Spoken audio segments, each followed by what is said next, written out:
Hello, আসসালামু আলাইকুম ওরহমতুল্লাহি ওবারাকাতু। ডক্টর ইউনুস স্পিকিং, বাংলাদেশ প্রধান উপদেষ্টা। আপনি কে বলছেন, দয়া করে পরিচয় দিন। ওয়ালাইকুম আসসালাম ওয়া বারাকাতু। আমি শেখ হাসিনা বলতেছিলাম। আমি তো দেশে ফিরতেছি খুবই ভয়াবহ রূপে। আমি আবার সেই দেশ হাতের মুঠোয় নিয়ে আসব। কি ব্যাপার হাসিনা, ইদানিং তুমি কি খাচ্ছ নাকি কোনো কিছু? আমাকে phone call, no no no, জিনিসটা মানতে পারতেছি না। যাই হোক, তুমি কবে আসবা বলো।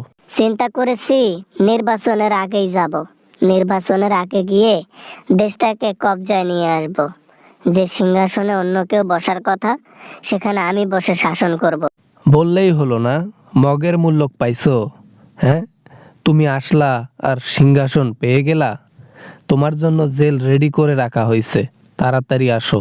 বাংলাদেশের এমন কোনো জেলখানা তৈরি হয়নি যে হাসিনাকে আটকায় রাখবে।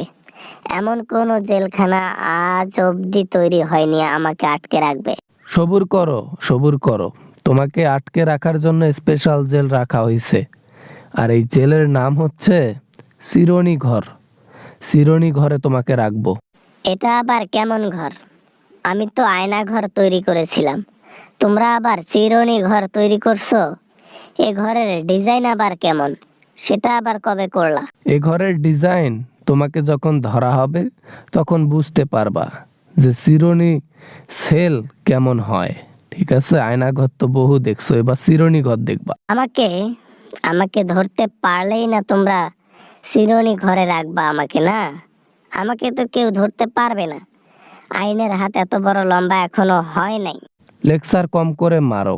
ভয়ে তো দেশে আসতেছো না, দিল্লিতে গিয়ে পালাইছো। এ কোন পালান? মিডিয়ার সামন পর্যন্ত তুমি আসো না।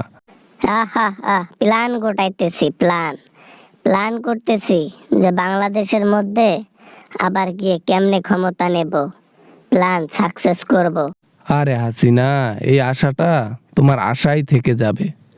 অনেক হয়েছে, লোকদের অনেক সময় পর তারা সুখের সন্ধান পেয়েছে, আর না।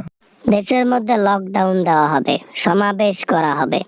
দেশের মধ্যে আওয়ামী লীগের কর্মসূচি অল টাইম চলবে। কেউ আটকা দিতে পারবে না, কেউ বাধা দিতে পারবে না। নিষিদ্ধ লীগ কখনো যদি রাস্তায় নেমে বিশৃঙ্খলা সৃষ্টি করে, তাদের প্রত্যেকটাকে ধরে আইনের আয়ত্তায় আনা হবে। এটা আমাদের নতুন নিয়ম।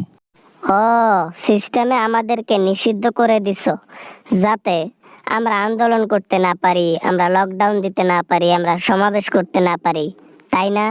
শুধু কি তাই, ছাত্রলীগের পোলাপানরা অনেক ঝাঁপাই ছিল, তাদেরকে এক একটা করে ধরে ধরে জেলের মধ্যে রাখা হইতেছে। আর নেতা ঘেতারা তো নিখোঁজ। কয়টারে ধরবেন, কতগুলারে ধরবেন? আওয়ামী লীগের ভালোবাসার মানুষের অভাব নাই, নেতার অভাব নাই। বাংলাদেশে 90% মানুষই আওয়ামী লীগ। এখন আওয়ামী লীগের নেতা ঘেতাদের ধরলেও বলে আমরা বিএমপি করি, আমরা জামাত করি, আমরা এনসিপি করি, আমরা জাতীয়তাবাদী করি। হ্যাঁ, এগুলা বলে, কি একটা অবস্থা। হ্যাঁ বাবা, না মানে তারা হয়তো ভয়ে বলে এই কথা, ওই যে জেলের মধ্যে ঢুকাই দেবেন এজন্য বলে, কিন্তু মন থেকে আমাদেরকে তারা ভালোবাসে অনেক। সব টাকার ভালোবাসা। আজকে টাকা দেওয়া বন্ধ করো, তোমার জন্য একটা মুরগিও মাঠে নামবে না আন্দোলন করতে।